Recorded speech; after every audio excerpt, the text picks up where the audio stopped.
আসসালামু আলাইকুম। কেমন আছেন সবাই? আশা করি আলহামদুলিল্লাহ সবাই ভালো আছেন।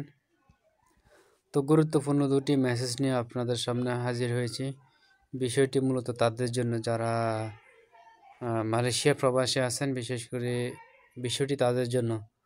তো আশা রাখি ভিডিওটি শেষ পর্যন্ত কন্টিনিউ করবেন।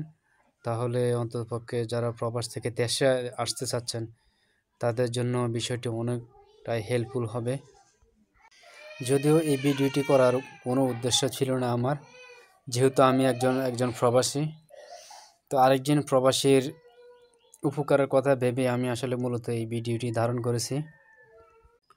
তো যে ২টি গুরুত্বপূর্ণ মেসেজ আপনাদের সবার জন্য, বিশেষ করে যারা মালয়েশিয়া থেকে বাংলাদেশে আসতে চাচ্ছেন, তারা অবশ্যই দেশে আনার জন্য যে সকল প্যাকেজগুলো করবেন, সেগুলোর ভিতরে কোনো প্রকার ব্যাটারি আছে কিনা সেগুলো একদম পুঙ্খানুপুঙ্খানুভাবে চেক করে নেবেন। যদি সোলারের ব্যাটারিও হয়ে থাকে তাহলেও সেটি চেক করে নেবেন।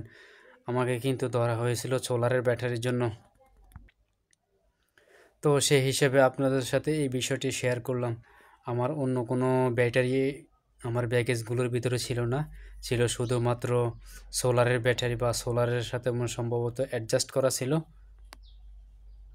সেটির জন্য আমার ব্যাগেজটিকে সন্দেহাতীতভাবে সেটিকে চেকিং করা হয়েছে।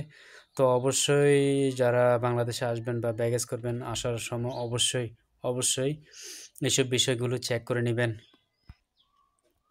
আর দ্বিতীয় যে মেসেজটি, সেটি হচ্ছে যে আপনার পাড়া প্রতিবেশী, আত্মীয়স্বজন যে বা যারাই আপনাদের কাছে কোনো প্রকার পণ্য দেশে আনার জন্য দেন, সেগুলোকে অবশ্যই ভালোভাবে চেক করে নেবেন।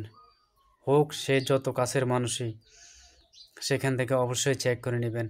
কেননা এটার ভিতরে কী আছে না আছে, যদি আপনাকে ফাঁসিয়ে দেওয়া হয়, তাহলে সেটি আপনি আসলে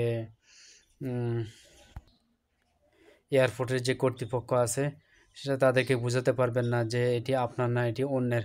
তাই অবশ্যই যে ধরনের পণ্যই দেখ না কেন, অবশ্যই সেটিকে চেক করে নেবেন নিজ দায়িত্বে। আর এই বিষয়টি বা এই কথাটি বলার প্রধান কারণ হলো যে সোলারটি আমি বহন করেছি, সেটি কিন্তু আমার ছিল না আর কি। সেই জন্য আসলে মূলত সবাইকে এই বিষয়টি নিয়ে সজাগ করে দেওয়া বা সতর্ক করে দেওয়া।